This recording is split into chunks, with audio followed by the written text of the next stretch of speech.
ಅದನ್ನು ಹೋಗಿ ನೋಡ್ಕೊಂಬನ್ನಿ, ಆಮೇಲೆ ಮಾತಾಡ್ತೀನಿ.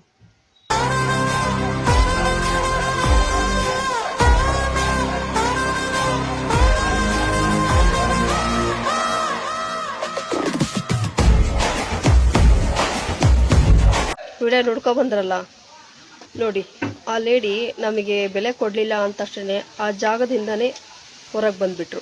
ಹಾಗೆ ಯಾವಾಗಲೂ ಗತ್ತಿನಿಂದ ಇರಬೇಕು. ನಮಗೆ ಎಲ್ಲಿ ಬೆಲೆ ಸಿಗಲ್ವೋ, ಎಲ್ಲಿ ಮರಬದಿ ಇರಲ್ವೋ ಅಂಥ ಜಾಗದಲ್ಲಿ ನಾವು ಇರೋಕ್ಕೆ ಹೋಗ್ಬಾರ್ದು. ಒಂದು ಕ್ಷಣನೂ ಯೋಚನೆ ಮಾಡದೆ ಆ ಜಾಗದಿಂದ ಹೊರ ಬರಬೇಕು. ನಮ್ಮನ್ನು ಲೇಟಾಗಿ ಇನ್ವೈಟ್ ಮಾಡ್ತಾರೆ ಅಂದರೆ ಅಂಥ ಜಾಗಕ್ಕೆ ನಾವು ಹೋಗ್ಲಿಕ್ಕೆ ಹೋಗಬಾರ್ದು. ಮತ್ತು ನಮ್ಮನ್ನು ಯಾರು ಕೇವಲಾಗಿ ಕಾಣ್ತಾರೋ ಅವರಿಂದ ನಾವು ದೂರ ಇರಬೇಕು. ಆಮೇಲೆ ನಮ್ಮನ್ನು ಮನಸ್ಸಿಲ್ಲದೆ ಇನ್ವೈಟ್ ಮಾಡ್ತಾರಲ್ಲ ಅಂಥ ಜಾಗದಲ್ಲಿ ಚಪ್ಪಲಿ ಸಹಿತ ಬಿಡಬಾರ್ದು.